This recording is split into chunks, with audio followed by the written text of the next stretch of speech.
Chapter 12. The Third Floor.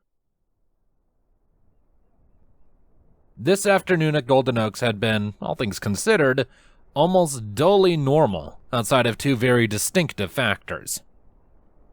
The first was the presence of Applebloom, Scootaloo, and Sweetie Belle. The three fillies had requested Twilight's assistance on the school project, and she had agreed to help them out. The second and much more pressing matter was the absence of her employer. Twilight and the trio of students had encountered Knox rather briefly upon arrival at the establishment, only for him to hurriedly leave on personal business of his. When asked about what he was doing, he simply stated that an old friend of his was going to be in town today and that he needed to see them. After that, he had tossed Twilight the keys and told her to lock up at closing time if he hadn't returned by then. The frantic nature in which Knock had left in, combined with Twilight's earlier encounter with Applejack, had given her no end of concern about what exactly he was doing. But at the same time, she didn't really get a chance to linger on it. When one has three excitable young ponies who need help with the school project all but pestering them, well, they tend to focus on that. The actual project work itself wasn't all that bad. The fillies had managed to build the base of their miniature siege engine with glue and popsicle sticks. Some reconstruction required due to it spending time in the school filly saddlebags for so long. After that, the only things needed were the beam, the pivot, the sling, and the counterweight, which, as luck would have it, were exactly the things they needed help with. The beam and pivot were the simplest, just a few more popsicle sticks, carefully combined with glue to achieve the optimal ratio with the rest of the construction, and a simple pivot hinge that Twilight constructed with the use of a loose nail. The only reason it had taken as long as it did was because of Twilight's duties as a librarian, the purple alicorn having to assist the occasional pony to wander into the library. Why Scootaloo had a loose nail in her saddlebags, Twilight did not know. And considering the way that the Pegasus had been answering most questions thus far, maybe that was for the best. All right then, it's starting to come together, Applebloom idly commented, testing out the newly installed pivot to the trebuchet. Now we just need to make it shoot stuff. And I got that covered, Scootaloo beamed as she once more delved into the depths of her saddlebags. Twilight found herself anxious about whatever else could be hiding away in there.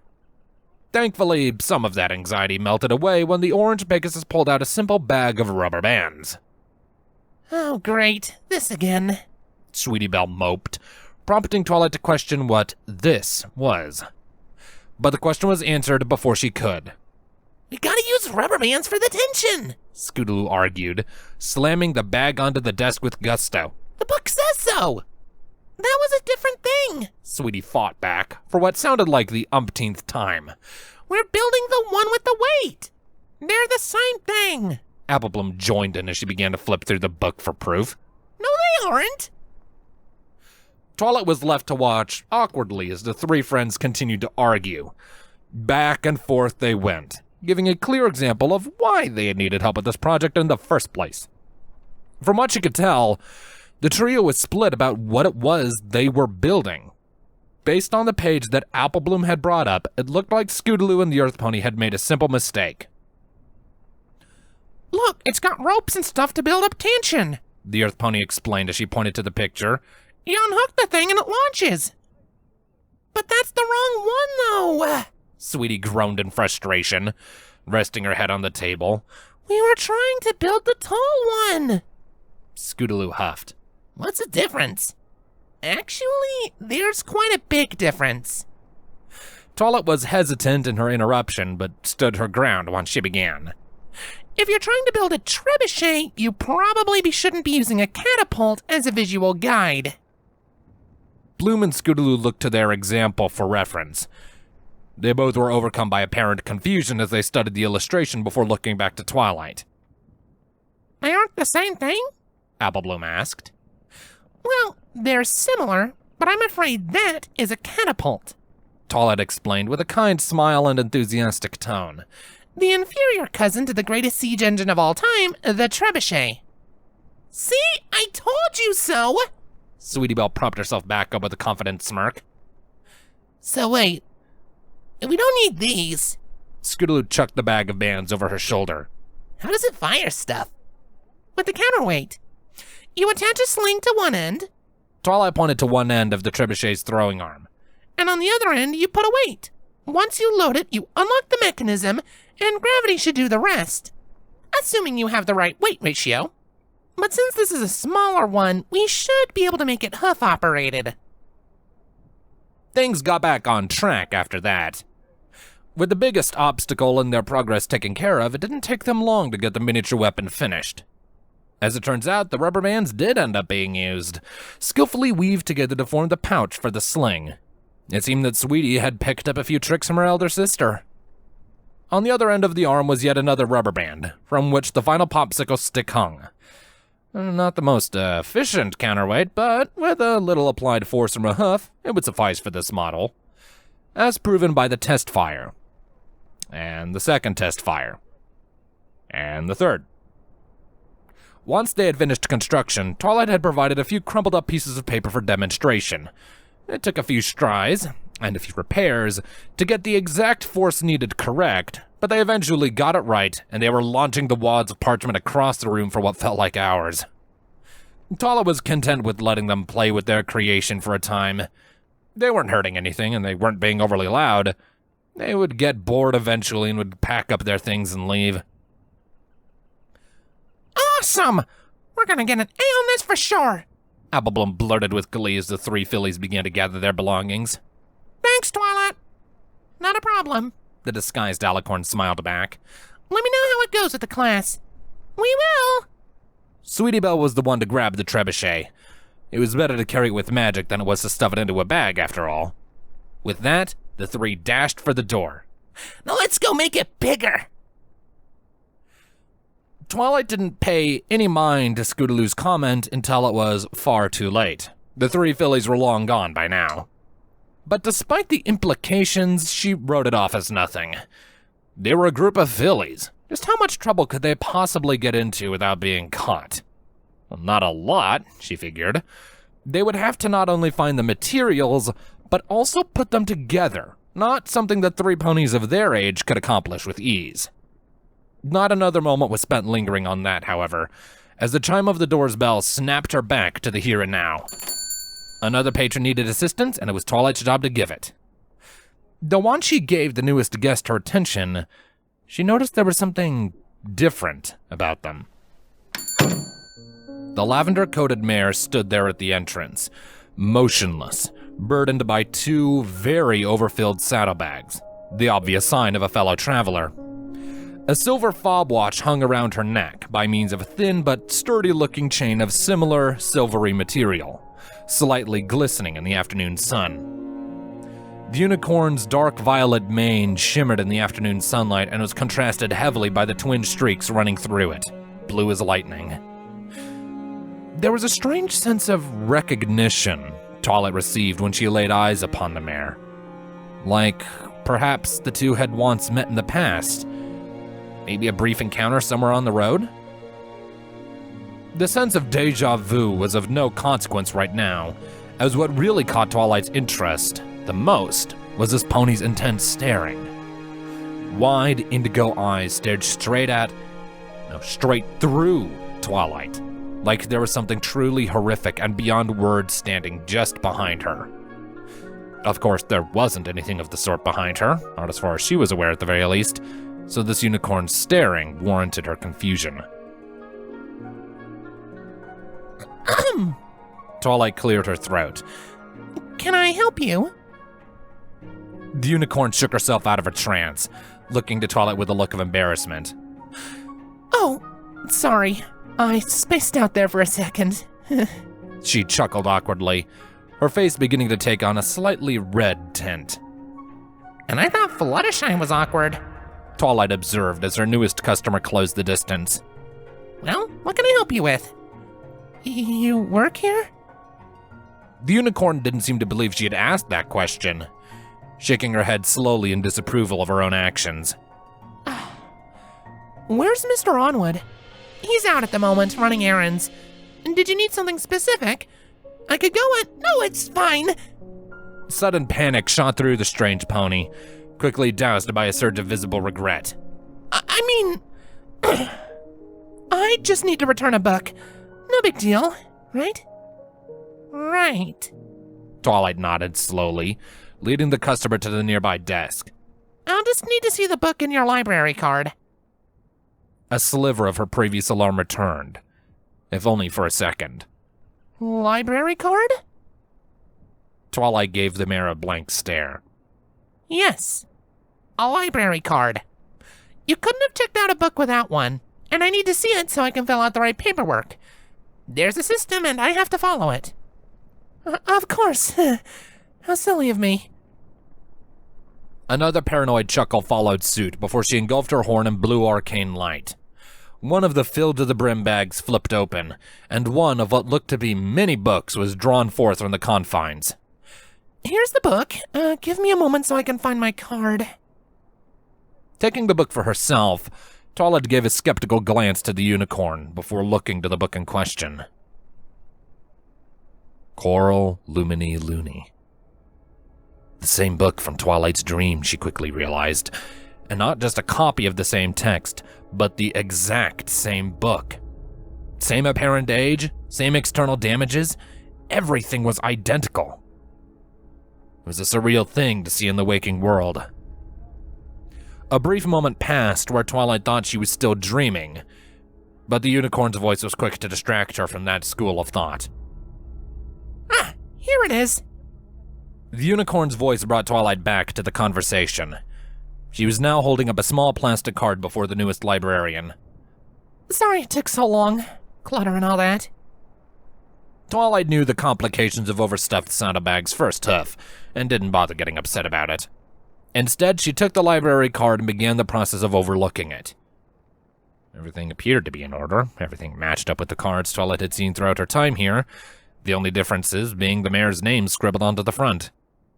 She took a moment to jot down both the unicorn's name and member number onto the appropriate document, as well as the book's title and date of return. All right then, Starlight Glimmer. Everything looks to be in order here. Twilight floated the card back to its owner and offered a smile. Have a nice day. You too. Starlight muttered back, stowing away her library card once more and impatiently making haste for the door. But in spite of her apparent hurry to leave, she stopped and waited, motionless like a statue. There was a long and drawn-out pause before she spoke again, not looking back to Twilight. What's your name? Twilight. Twilight answered as nicely as she could. Twilight. I'm sorry. Just in general.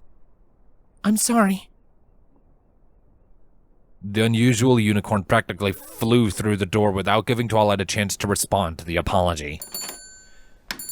Well, at least she was courteous enough to apologize for her awkward behavior, even if it wasn't exactly necessary. Twilight knew from experience that some people just didn't like meeting new people, and she wrote off the unicorn's anxiety without another thought on the topic. Instead, she focused her attention back on her job, and on the book she had just been given. Opening up the front cover, she looked to the included index showing the book's history in this place, and it had only ever been checked out one time, 3 years ago, by that socially gauche unicorn. And based on the information scribbled into the small chart, the duration with which it was to be kept was exactly 3 years. To today's date and everything. Either a misprint on Nox's behalf, or perhaps some irregular exception to the typical rules. Regardless, the book had been returned on time, so that meant less paperwork in general for Twilight to sift through. Always a plus. The only thing left was getting it back onto its shelf. Where that was, Twilight had no idea, but that's what the catalog was for. Thankfully, the system was organized alphabetically, so finding the book's title was a quick endeavor. It was also a tool that Twilight had to find on her own, Mr. Knox never having even mentioned it. And considering the dust that had accumulated on it when she found it for the first time, it had scarcely ever been used. But nothing was ever that easy. She knew that from experience, and this book proved that statement true. Because unless something was wrong, the shelf that this book belonged to didn't exist. Or at least it didn't exist in any part of the library Twilight had seen thus far. The system was organized through a combination of letters and numbers. A1 was the first shelf on the first floor, B1 was the first on the second floor, and so on and so forth. Yet according to the index, Coral Lumini Luni belonged on shelf C6, the sixth shelf of the third floor. Wait a minute. Have I ever even been up there? Twilight found herself looking back to her entire time working here. Thinking on it, she couldn't remember a single instance in which she had ventured beyond the second floor. In fact, no one ever went up to the third floor. Nobody except for one pony. Onward, she realized aloud, looking back to the Ciaran tome on the desk. It was only now she noticed that Nox had been the only living soul to tread up those stairs. Not very often, but enough to stick out in her mind. This led her back to the index, skimming furiously for another C-shelf book. They were very few and very far between, but they were there, and outside of Coral Lumini Luni, there was a pattern forming. They're all spellbooks. Every single one. This couldn't have been a coincidence. Throughout the first two floors, the spellbooks were placed alongside the regular texts, as to be expected with the alphabetical system, but on the third floor, all spellbooks. And not just spellbooks, old spellbooks, covering every field of magic from conjuration to transmutation and everything in between. The only name Twilight found that she didn't recognize was the book that had been returned just moments ago. What secrets could this passage hold? Twilight! Just as Twilight was about to open the book to see just what kind of subject it covered, Golden Oak's door was rammed open with great ferocity, her employer bellowing out louder than he had ever spoken before. Looking up from the book in shock, Twilight was greeted to the sight of what she could only call a feral Sarosian. Eyes dilated far beyond normal, his mane and face glistening with fresh sweat, and breathing with heavy and haggard gasps that seemed to emphasize the fangs that were commonplace in his race. He looked like he was ready to murder someone, or like he had just finished murdering someone. Though this crazed facade faded almost as quickly as he had burst into the library, his usual way of carrying himself returning as his breathing normalized. Sorry. Just ran halfway across town. Mr. Nox apologized, lightly kicking the door shut behind him as he walked up to the desk. I saw my friend leaving town just now, and she told me she dropped... His outlook changed to one of great joy as he caught sight of the book. He scooped it up into his surprisingly prehensile wings. Ah, there you are. He tucked the tome neatly underneath one of said wings, holding it tightly to his body as if to protect it from anything and everything. Twilight, meanwhile, just stood there, dumbfounded. The display her employer had just undergone was a sight to behold. He had written it off as exhaustion from running a great distance, the sweat still showing prominently on his brow, serving as evidence for that. But then there was the way he had kicked open the door, the deep and raspy way he had been breathing, and that demented, horrific look in his eyes. They were evidence of something more than simple physical exertion. Anger. Desperation. Fear. That is what Twilight had seen in those scant few seconds. A brief flash of something horrible lurking just beneath the surface of what was seemingly a kind old stallion. It was like looking at an entirely different person. She could hardly even register that this was the same old horse who had hired her. Any angrier and he would have been foaming at the mouth like a rabid dog. And a subtle but noticeable feeling in her gut told her that she wasn't the first to see this side of him. But that was shoved aside for the time being, Twilight thinking quickly and trying to ignore that for the moment. She'd gained nothing from a direct confrontation now, but perhaps she'd be able to coax him into giving some context to all of this by playing along. More flies with honey than vinegar and all that. Yeah, she was looking for you, actually, Twilight replied kindly, pointing down to the catalog book. I was just trying to find the shelf that this belonged to. Turns out it goes On the 3rd floor, Knox interrupted, eyeing the old collection of papers with a slight scowl. Yes, that's a problem.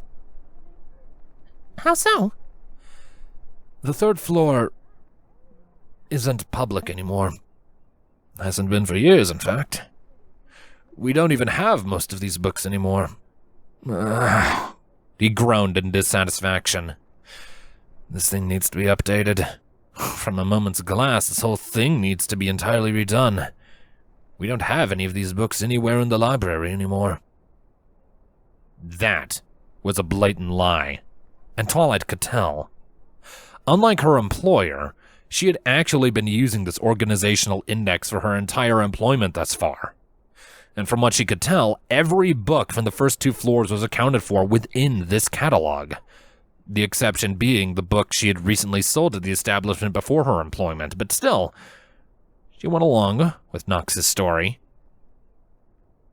So what's up there then? I live up there. There was a subtle stutter hidden amongst those words. That didn't sound quite right to Twilight's ears. His hesitation and his attempted lie served as strong evidence against the claim. You live here? Of course. I like seclusion, he explained with a moment's pause, and that's exactly what I get up there. Seclusion. I see. Then where does that book go? Oh, this? Onward shook the wing that held the tome close to his barrel. Well, after the 3rd floor got restricted, the town wanted to sell the books up there, which we did. But I kept this one for my personal collection. I used to have a copy as a colt, and I was feeling a bit nostalgic, so it stays with me. But my good friend wanted to borrow it for a bit, so I loaned it out to her. If nothing else, Knox had that part of his story straight. Twilight had to give him that. But even so, his alibi had holes in it. By the book's own documentation, it had been checked out 1 time, and that 1 time had consisted of a grand total of 3 years. And if he had loaned it out to that unicorn, why would she bother returning it through the normal means? The mayor had been a nervous wreck, but if she had borrowed the book in a personal sense, she would have said something. But she didn't. Not to mention, living in the restricted floor of a library didn't quite seem legal. Coupled with the fact that Twilight had seen him lock the door and leave on multiple occasions, instantly proved that he wasn't being honest with her. Well, I should be able to take care of everything else today. Mr. Knox continued hastily on his way to the stairs. You can go home early if you'd like. I know that those school ponies can be exhausting. But Goodbye! Twilight said nothing else as her employer ascended to the upper levels of the library, vanishing from sight entirely. It was now that she let her skepticism and curiosity finally show, squinting at the staircase intensely. Her mind buzzed with questions and theories of what was going on within Onwood's mind. Either his old age was catching up to him with far greater intensity than Twilight had initially thought, or he was hiding something. And considering the things Twilight had seen last night, she was inclined to believe the latter.